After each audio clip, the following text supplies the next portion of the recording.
በስመ አብ ወወልድ ወመንፈስ ቅዱስ አሐዱ አምላክ።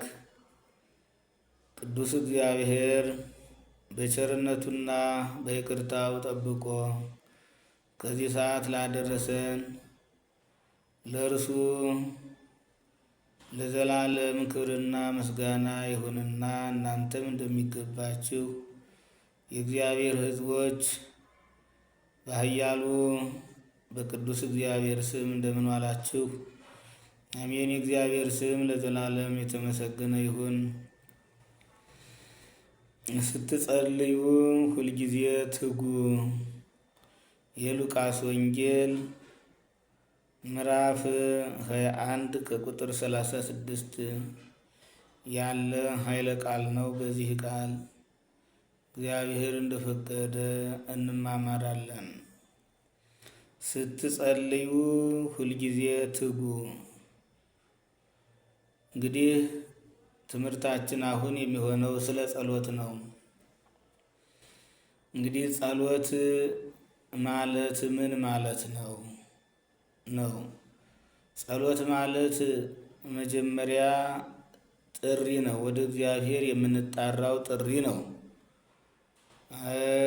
ሁለተኛ እግዚአብሔር የሚኖርበትን ዓለም የምናመለክትበት ነው። ሶስተኛ ስሙን የምንቀድስበት የምናወድስበት ነው ጸሎት ማለት። አራተኛ ጸሎት የእግዚአብሔርን መንግሥት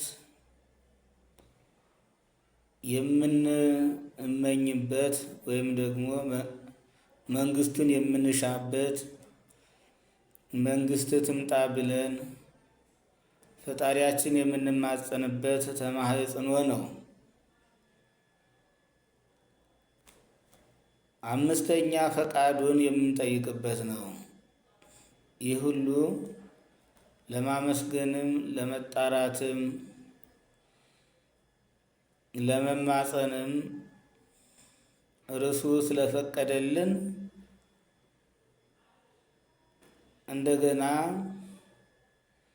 ፈቃዱን የምንጠይቅበት ነው። ለምንሰራው ስራ ሊሆን ይችላል። ለህይወታችን፣ ለኑሮ ዘዴያችን፣ ለማህበራዊ ህይወታችን፣ ለእውቀታችን፣ ለአስተውሏችን፣ ሌላው ከሰዎች ጋር ላለን መልካም ጉርብትና ሊሆን ይችላል። ስለዚህ እግዚአብሔርን ፈቃድ የምንጠይቅበት ነው። የእግዚአብሔርን ፈቃድ ስንጠይቅ የዕለት እንጀራችን የምንጠይቅበት፣ ኃጢአታችን ይቅር እንዲባልልን የምንማጸንበት፣ እኛም ደግሞ የበደልናቸውን ሰዎች ይቅርታ የምንጠይቅበት ነው ጸሎት ማለት። ሌላው ስድስተኛው ወደ ፈተና እንዳንገባ የምንማጸንበት ነው። ተግተን የምንጸልይበት ነው፣ የምንማጸንበት ነው። ጸሎት ማለት እንግዲህ በፈተና እንዳንወድቅ፣ በኃጢአት እንዳንሰናከል፣ በዲያብሎስ አሽክላ እንዳንወድቅ የምንጠይቅበት የምንማጸንበት ነው። አዎ። ሰባተኛ የጠየቅነው፣ የተጣራነው፣ የተማጸንነው፣ የጸለይነው ጸሎትን ሁሉ ምላሽ እንደሚሰጠን አምነን የጸለይን መሆናችንን ለእግዚአብሔር የምንገልጽበት እንግዲህ ጸሎት ይባላል። እንግዲህ ከዚህ ላይ ወንጌላዊው ሉቃስ እንደጻፈው ስንመለከት ስትጸልዩ ሁልጊዜ ትጉ ይላል። ስትጸልዩ ሁልጊዜ ትጉ። ሰው ሲጸልይ አለመታከት ነው። የሚታክት ከሆነ የሚደክም ከሆነ ያ ነዘላልነት አለው ማለት ነው። ጸሎት እንግዲህ በትጋት የምንጸልየው ያለማቋረጥ እግዚአብሔርን የምንጠይቅበት ትልቁ ከእግዚአብሔር ጋር አብሮ የሚያኖረን ሕይወታችን መልካም እንዲሆን ኑሯችን እንዲስተካከል ከእግዚአብሔር ጋር ከቅዱሳን መላእክት ጋር እንድንኖር እግዚአብሔር በእኛ ላይ አድሮ እንዲኖር እኛም ደግሞ በእግዚአብሔር እንድንኖር ዋናው ትልቁ እንግዲህ ጸሎት ነው። ጸሎት ስንጸልይ ስንማጸን በእምነት ነው። አምነን ያለመጠራጠር ያለማመንታት እግዚአብሔር ይፈጽምልኛል፣ እግዚአብሔር ያደርግልኛል፣ እግዚአብሔር ምላሽ ይሰጠኛል ብለን አምነን የምናደርገው ጸሎት ነው። እንግዲህ ይህንን ስትጸልዩ ሁልጊዜ ትጉ ያለው ጌታችንና መድኃኒታችን ኢየሱስ ክርስቶስ ነው። እንግዲህ ጌታችንና መድኃኒታችን ኢየሱስ ክርስቶስ የሰው ልጆች በትጋትና በመልካም ሕይወት በእምነት በፍቅር በመረዳዳት እግዚአብሔርን ተስፋ በማድረግ ስንኖር ለኑሯችን ትልቁ መርህ የሚሆነው ወይም ደግሞ በር የሚከፍተው ሕይወታችን እንዲለመልም የሚያደርገው እንግዲህ ጸሎት ነው። ጸሎት ማለት ጋሻ ነው። ከሰይጣን ጦር የምንድንበት የምናመልጥበት ትልቁ ጋሻችን ጸሎት ነው። የምንማጸንበት ተስፋ የምናደርግበት ጸሎት ነው። እንግዲህ ጸሎት ጋሻ ነው። ጸሎት መከታ ነው። ጸሎት ከወደቅንበት የምንነሳበት ነው። ጸሎት ብርሃን ነው። ጸሎት እግዚአብሔርን ለብሰነው እንድንኖር የሚያደርግ ትልቁ ከእግዚአብሔር የተሰጠነው ጸጋ ነው። እንግዲህ በጸሎት ሁሉ ነገር ይፈጸማል። አጋንንትን ድል እናደርጋለን። ከቁራኝነት ነፃ እንወጣለን። የእግዚአብሔር ማደሪያዎች እንድንሆን ሕይወታችን ሁሉ ይቀደሳል ማለት ነው።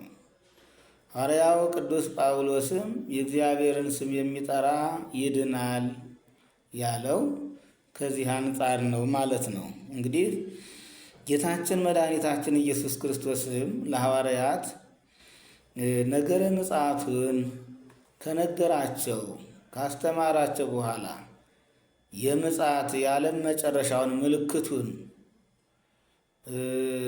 እና ሊሆን የሚችልበትን ጌታችን ኢየሱስ ክርስቶስ የመምጣቱን ትልቁን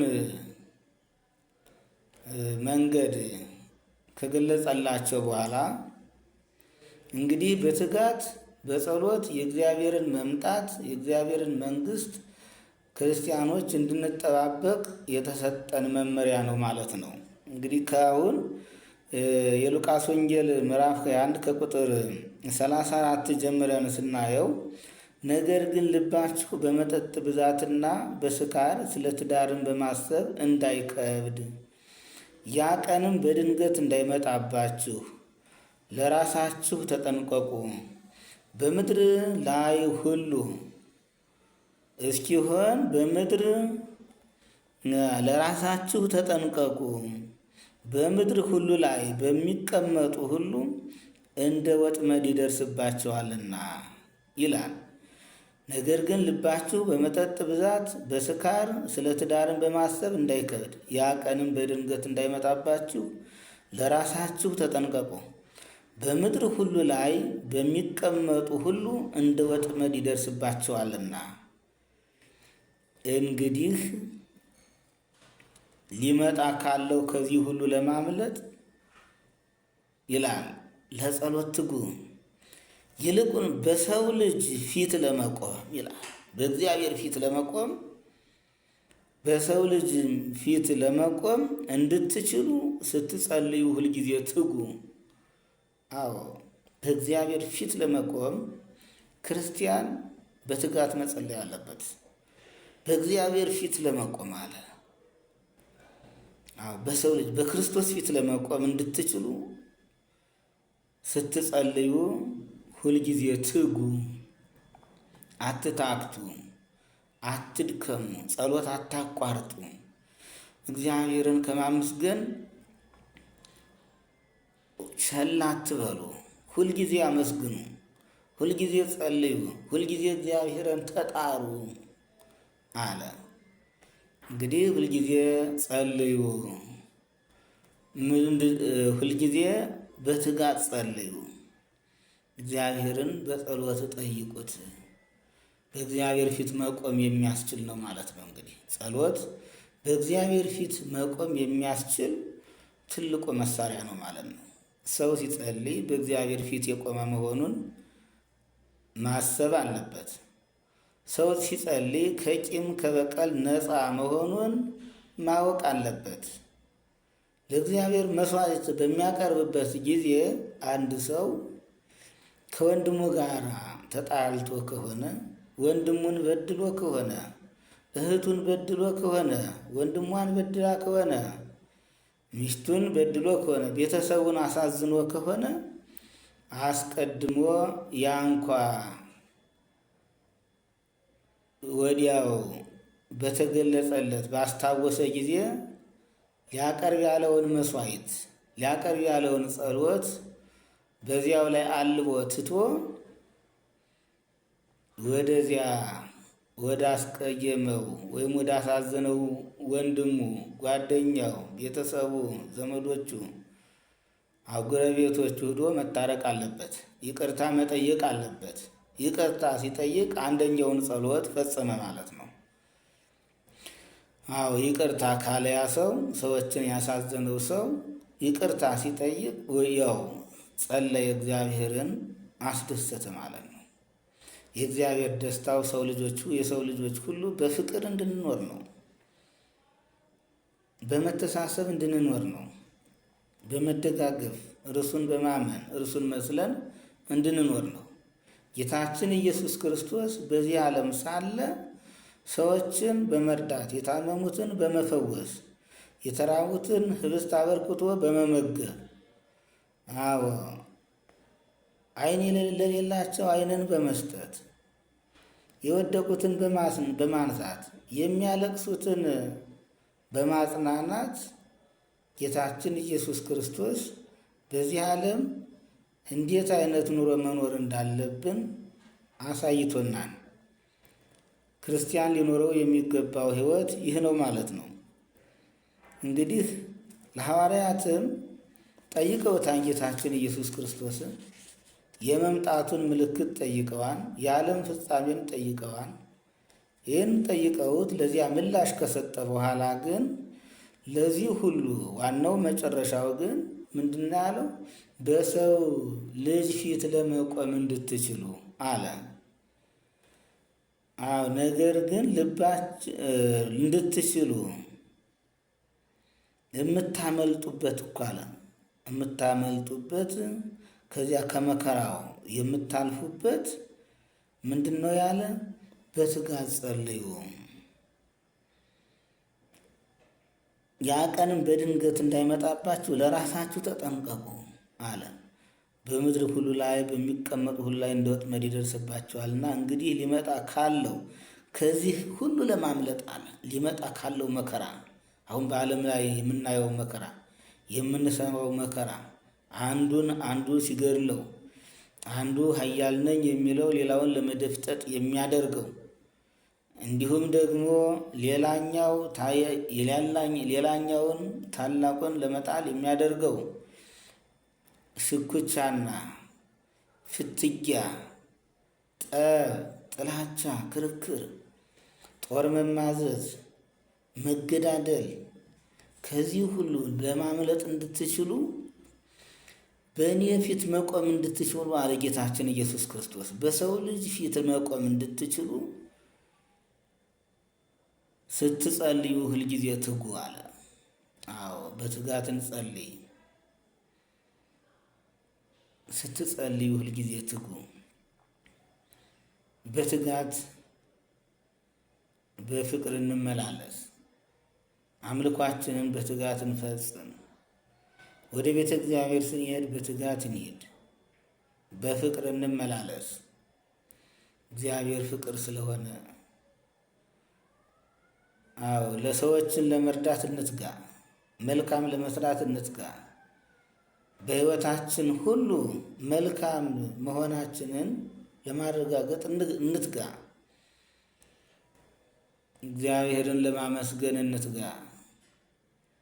አባቶች ቅዱሳን ብለን የምንጠራቸው ከእግዚአብሔር ቅድስና የተሰጣቸው እንዲህ ትጉሃን ነበሩ። በትጋት ይጸልዩ ነበረ። እነ የነቢየ ጽድቅ ኤልያስን ስንመለከት ሲጸልይ እጅግ ትጉህ ነበር። ጸሎቱም ተሰምቶለታል፣ ምላሽ አግኝቷል። ሌሎችም እንደ ሙሴን ስናይ ታላቁ ነቢይ የእግዚአብሔር ሰው ሙሴ በእግዚአብሔር ፊት ሲጸልይ በትጋት ነበር የሚጸልየው። ጸሎቱን ተሰምቶ በኃይል ተከፍሎለት ታምራት ተደርጎለት የእግዚአብሔርን ሕዝብ በመልካም እንዲመራ ሆኗል። እንግዲህ መንገዳችን እንደነ ሙሴ የቀና እንዲሆን እንደነ ኤልያስ በቅድስና እንድንኖር እንደ ሐዋርያት ንጹሕ ልቡና እንዲኖረን እንደ እመቤታችን በክብር ላይ ክብርን እንድናገኝ እኛ ክርስቲያኖች ሁልጊዜ ስንጸልይ በትጋት እንጸልይ። በእግዚአብሔር ፊት መቆም እንድንችል እግዚአብሔር ይፍቀድልን። አባታችን መድኃኒታችን ኢየሱስ ክርስቶስ በጸሎት ርሱን እንድናገኘው፣ በጸሎት ሀሳባችን እንዲሟላ፣ በጸሎት እንድንከብር የፈቀደ ያስተማረ የገለጠ አምላክ ክብር ምስጋና ይግባው። ጌታችን መድኃኒታችን ኢየሱስ ክርስቶስ ሆይ የዘላለም ሕይወትን እንድትሰጠን በአንተ ጸንተን እንድንኖር አንተን በማመን አንተን በማመስገን እንድንጸና አንተ ፍቀድልን። ምን ጊዜም ለእግዚአብሔር ምስጋና ይሁን፣ አሜን።